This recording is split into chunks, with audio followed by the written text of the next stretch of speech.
Cuando tú dices yo tengo fe, estás diciendo yo confío en Dios. La confianza en Dios. Pero para que tú puedas confiar en Dios, tienes que convivir con Dios.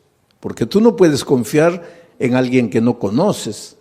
Y no puedes conocer a alguien con quien no convives. Ustedes no me conocen, pero mi hijo sí me conoce. Ustedes no me conocen, pero mi esposa sí me conoce. ¿Por qué? Porque ellos conviven conmigo. Ustedes no. Ustedes me ven una vez, pero eso no es conocer. No es porque me viste escuchar, predicar un sermón y ya conozco al pastor Bullón. Conoces mi cara, pero no conoces cómo reacciono yo delante de las dificultades, delante de los momentos difíciles. Pero los que conviven conmigo sí, porque para conocer a una persona hay que convivir. Entonces, para confiar en Dios tienes que convivir con Dios. Si no convives con Dios, no lo puedes conocer. Y si no lo conoces, no puedes confiar. Y si no confías, no tienes fe. Entonces, ¿qué fe te va a guardar para el día final? Porque Pedro decía, es la fe la que te va a guardar para el día de la salvación. Conocer a Jesús. ¿Cómo se convive con Jesús? Estudiando la Biblia todos los días, aunque no tengas ganas de estudiar la Biblia. ¿Por qué digo aunque no tengas ganas? Porque generalmente no te va a dar ganas de estudiar la Biblia. ¿Por qué? Porque tienes naturaleza pecaminosa. Y a la naturaleza pecaminosa, pues le gusta ir a la iglesia, cantar, emocionarse, escuchar un sermón y listo ya. Eso es lo que le gusta a la naturaleza pecaminosa. Pero eso no es convivir con Dios. Si tú quieres convivir con Dios, tienes que estudiar la Biblia todos los días, aunque no tengas ganas de estudiar. Tienes que orar, aunque no tengas ganas de orar.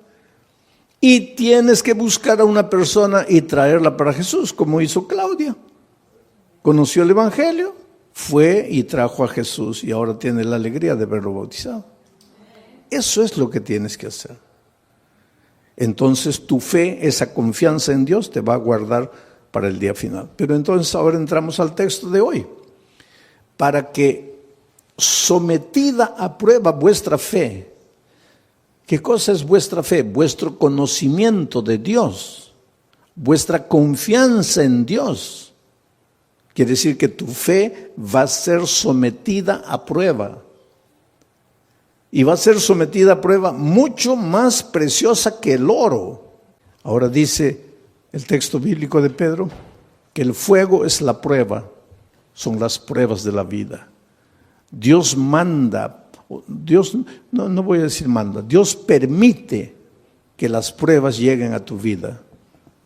Estoy diciendo Dios permite, no Dios manda, Dios permite. Porque te voy a decir una cosa, y entiende bien esto.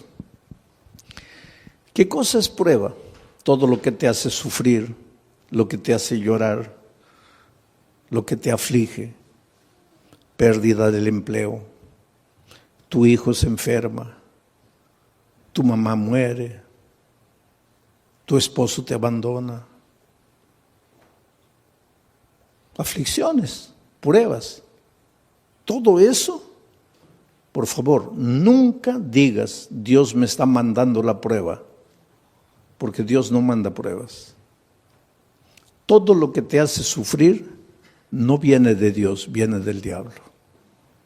Porque Dios dice, he aquí los pensamientos que tengo acerca de ti, pensamientos de paz y no de guerra, pensamientos de amor y no de odio. Dios solo quiere lo mejor de lo mejor para ti. Pero vives en un mundo de dolor. Hasta que Cristo venga, estamos peregrinando en el desierto del dolor de esta vida. Y muchas veces quien nos manda el sufrimiento, el dolor, es el diablo. ¿Y por qué te hace sufrir el diablo? Esto es interesante, vas a entender. ¿Por qué el diablo te hace sufrir? Tú no le has hecho nada al diablo. ¿Por qué te hace sufrir? Porque Él es el origen de la enfermedad, Él es el origen de los accidentes, Él es el origen de las tragedias. Todo lo que te va mal en la vida es porque Él está por detrás de eso. Pero ¿por qué te hace sufrir si tú no le has hecho nada al diablo? Ahora te voy a explicar. es que el enemigo del diablo no eres tú, es Jesús. Él quiere derrotar a Jesús.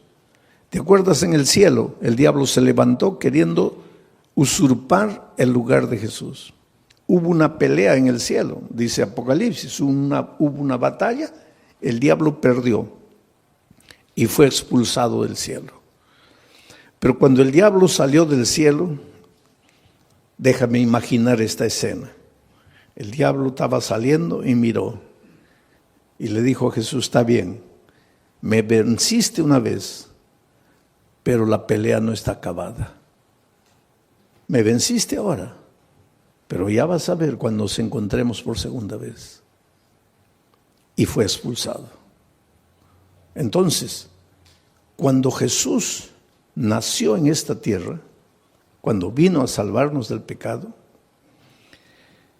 Jesús era un nené indefenso. Y el diablo dijo, ahora sí, no lo pude derrotar en el cielo, pero ahora como un niño yo lo agarro y lo mato. Y miren lo que el diablo hizo. ¿Vino a matarlo personalmente?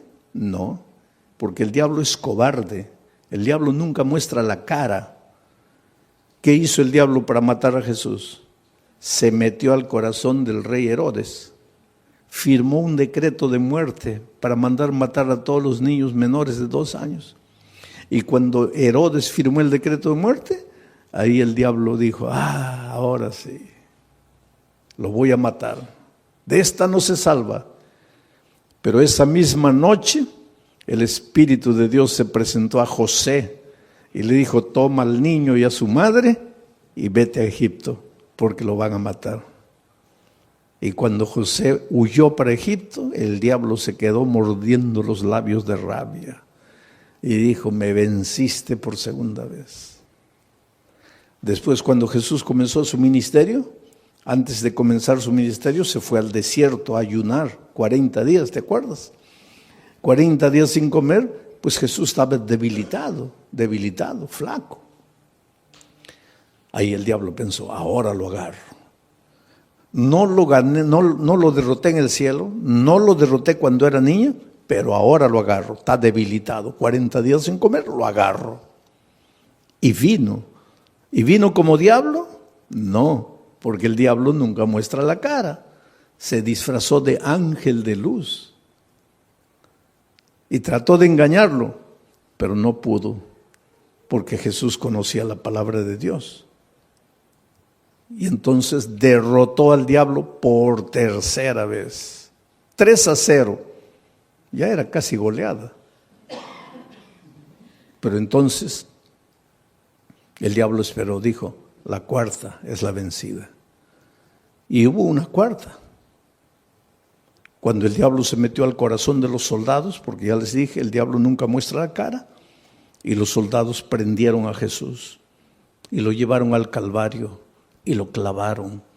Y cuando Jesús murió, ahí sí el diablo dio una carcajada. Dijo, ahora sí lo vencí, lo acabé. Lo acabé. Al tercer día Jesús resucitó. Y al resucitar, ahí sí, es como si hubiera agarrado una estaca y lo hubiera clavado en el corazón del diablo. El diablo sabe que está perdido, está derrotado. El diablo no te puede hacer nada, querido.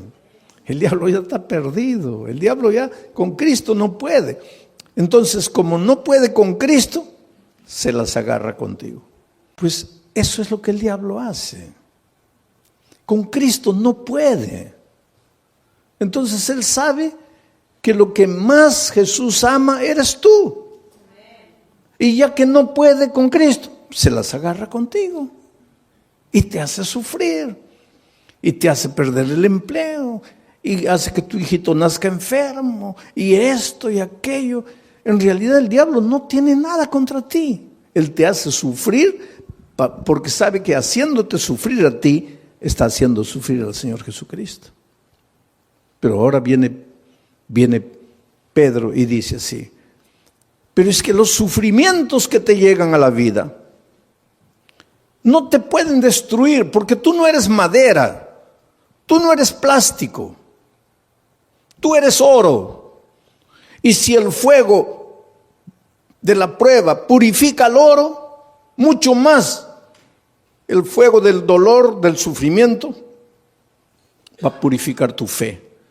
Quiere decir, cuando el dolor llegue a tu vida, tú lloras. Si tienes que llorar, llora. Pero no te separes de Jesús. Dile, Señor, yo no entiendo por qué estoy sufriendo. Y hay una cosa interesante. Cada vez que tú quieres andar en los caminos de Dios, cada vez que tú te propones ser más fiel a Dios, ahí más viene el diablo para destruirte. ¿Por qué? Porque esa es la pregunta que mucha gente hace. Pastor, cuando yo estoy así relajado en mi vida cristiana, parece que no me vienen pruebas. Pero cuando me quiero consagrar, ahí viene todo. ¿Por qué? Simple. Porque cuando estás relajado espiritualmente, cuando no estudias la Biblia, no oras, nada, estás en el terreno de ¿quién? Estás en el terreno del diablo. Puedes estar en la iglesia, pero estás en el terreno del diablo. ¿Y para qué el diablo te va a molestar si ya estás perdido con él? Ya pues te deja tranquilo.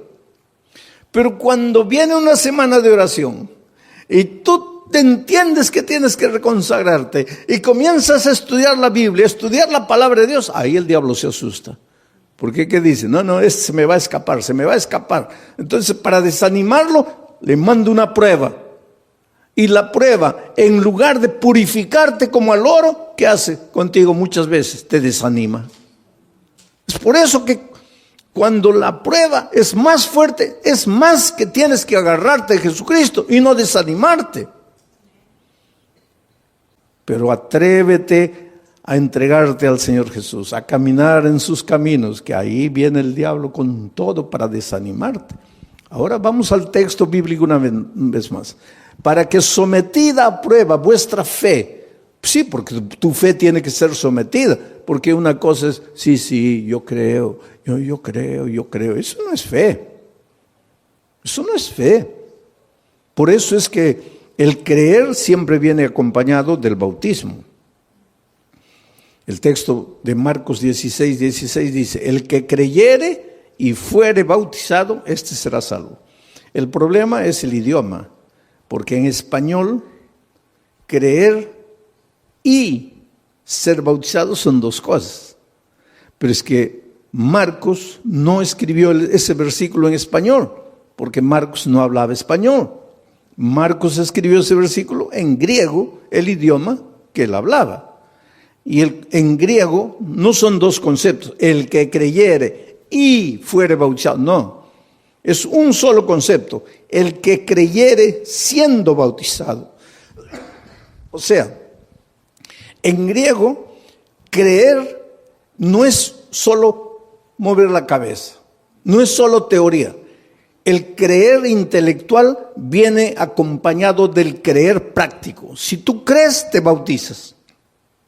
Si no te bautizas, es porque tu creer se quedó en la teoría. Y ese creer teórico no te salva. Entonces, mucha gente hoy, muchos cristianos, sí, yo creo, bautízate. No, bautismo no, pero yo creo. Eso no existe. Yo creo, pero no me bautizo. Eso no existe, porque el creer bíblico es creer siendo bautizado. Es decir, la teoría y la práctica van juntos. Y tu fe cuando es práctica, tiene que ser probada. Tiene que ser probada. Porque el sufrimiento es como el dolor. Si tú comienzas a levantar pesas, comienza a doler. Levantas 10, ya pesa. Y comienza a doler. Al día siguiente 15, duele. Al otro día 20, duele, pero después te agarran aquí, pura piedra. Así es la fe. Cuanto más te duele, cuanto más dolor viene, cuanto más sufrimiento, tu fe más fuerte. Es por eso que en medio del dolor tienes que agradecer a Dios, porque Él sabe. Él no te manda el dolor, pero Él aprovecha el dolor que el diablo te manda para fortalecer tu fe. para que sometida a prueba vuestra fe, mucho más preciosa que el oro, el cual, aunque perecedero, se prueba con fuego. El oro que perece, que es de esta tierra, se prueba con fuego. Entonces, si el oro se prueba con fuego, la fe, que vale mucho más, ¿cómo no se va a probar con fuego? Claro que tiene que venir el fuego del dolor. Para que sometida a prueba vuestra fe, mucho más preciosa que el oro, el cual, aunque perecedero, se prueba con fuego, para que entonces vuestra fe sea hallada en alabanza, gloria y honra. Quiere decir que tu fe es bombardeada por el diablo. Te arranca lágrimas, te hace sufrir. Muchas veces sientes que ya no puedes resistir de tanto dolor, de tanto sufrimiento. Aguanta un poco. En el nombre de Jesucristo, aguanta. ¿Por qué? Porque tu dolor se va a transformar en alabanza, gloria y honra. ¿Pero cuándo? ¿Cuándo? Lee la Biblia y respóndeme. ¿Cuándo? Cuando Cristo venga. Ahora me vas a decir, pastor, pero cuando Cristo venga todavía, yo preferiría ahora. Pues eso es lo que mucha gente hace. Prefiere la hora, cortito, y pierde la eternidad toda. En este mundo vas a encontrar dificultades, especialmente si quieres seguir a Jesucristo, porque el diablo es astuto. Tú tienes un buen empleo, pero ahora descubres que el sábado es el día santo del Señor y quieres guardar el sábado, ya vienen los problemas. Pero hay una cosa, no te desanimes. El diablo te puede hacer sufrir un día, 2 días, 3 días, pero hay un tercer día. Cuando Cristo murió en la cruz del Calvario, el diablo dio la carcajada y dijo, ahora sí lo vencí, se acabó. Al siguiente día el diablo seguía dando la carcajada, lo vencí, lo maté. Al tercer día amaneció dando la carcajada y de repente la carcajada del diablo paró en seco, porque la tierra se abrió y Cristo resucitó. El diablo se puede reír de ti hoy, se puede reír de ti mañana, pero al tercer día va a tener que tragar la carcajada, porque Dios puede permitir que el diablo te haga sufrir un día, 2 días, 3 días. Pero llega el momento en que Dios te va a devolver todo lo que el diablo te quitó. Así fue con Job. Le quitó la hacienda, le quitó los hijos, le quitó el dinero, le quitó todo, la esposa prácticamente, le quitó todo. Pero cuando llegó el momento, Dios le devolvió todo. Y se lo devolvió en doble, el doble de hacienda, el doble de dinero, el doble de camellos, el doble de ganado, el doble de hijos. Lo único que no le devolvió en doble fue la mujer. Pero todo lo demás le devolvió en doble. Dios es grande, querido. Cuando venga el dolor a tu vida, no te preocupes. ¿Por qué sufro? Dios me ha abandonado, Dios me ha dejado. No, querido, Dios no te ha dejado. Dios no te ha abandonado. Él tiene un plan para ti. ¿Y sabes por qué muchas veces permite que el dolor llegue a tu vida? Porque es la única manera de purificarte a ti mismo. A veces es en el dolor que aprendes a ser paciente. En el sufrimiento, en las lágrimas, aprendes a depender de Dios. Y esta vida cristiana es dependencia de Dios. Y esa disciplina de aprender a depender de Dios, muchas veces solo con el dolor. Vamos a seguir leyendo. El siguiente versículo. Versículo 8. ¿A quién amáis? Está hablando de quién, de Jesucristo. Porque dice que vuestra fe va a ser recompensada con gloria, honra, alegría. ¿Cuándo? Cuando Jesús venga. Cuando Jesús venga, Jesús a quien amáis sin haberle visto. En quien creyendo, aunque ahora no lo veáis, os alegráis con gozo inefable y glorioso. Mira, a quien amáis sin haberle visto. ¿Tú vives con Jesús hoy? Sí, pero no como los discípulos que pudieron verlo. Por eso Jesús le dijo a los discípulos, bienaventurados los ojos de ustedes que pueden ver lo que los profetas quisieron ver y no pudieron. Estaba hablando del mismo. Los profetas siguieron a Jesús solo por la fe. Nosotros hoy también lo seguimos solo por la fe, pero los discípulos tuvieron un privilegio único. Ellos lo vieron físicamente. Pero aunque nosotros no podamos verlo físicamente, igual podemos verlo a través del estudio de la Biblia, de la oración y trayendo una persona para Cristo. Estamos conviviendo con Jesús. Pero aquí el asunto es, ¿quién escribe a quien amáis sin haberle visto? ¿Quién escribe este versículo? Pedro. ¿Y Pedro lo vio? ¿Y lo amó? ¿Y por qué lo traicionó? ¿Ustedes se acuerdan que después de la traición Jesús ya había resucitado y los discípulos estaban en la playa? Y el pobre Pedro, cuando Jesús apareció en la playa, estaba mirando para otro lado, avergonzado. Ay, ¿qué me va a decir? Que lo he traicionado, porque después de la crucifixión ya no lo vio. Ahí se encontraron en la playa con Jesús resucitado. Y Jesús apareció y Pedro, ay Señor, en algún momento me va a llamar aparte, me va a dar una bronca porque lo traicioné. Y efectivamente, en un momento, Pedro se acercó. Jesús se acercó y Pedro dijo, ahora viene la paliza. Y Jesús le hizo una pregunta, Pedro, ¿me amas? La última cosa que Pedro imaginaba era esa pregunta. ¿Me amas? Sí, Señor. No, Pedro. No, ¿cómo sí, Señor? Te estoy preguntando si me amas. Sí, Señor. No, calma. ¿Por qué tanta prisa? No me has entendido. Te estoy preguntando si me amas. Y ahí él se dio cuenta de por qué Jesús le preguntaba eso. Y comenzó a llorar. Y dijo, Señor, yo sé, tú sabes todas las cosas. Tú no tienes ninguna razón para creer que yo te amo. Te he fallado. Pero me das la oportunidad de amarte. Y Jesús le dijo, claro que sí. Y todavía te voy a confiar una misión, predicar el Evangelio. Y algunos días después, Pedro se levanta para predicar un sermón y bautiza a 3,000 personas. La pregunta esta noche es, ¿tú quieres resistir en la prueba?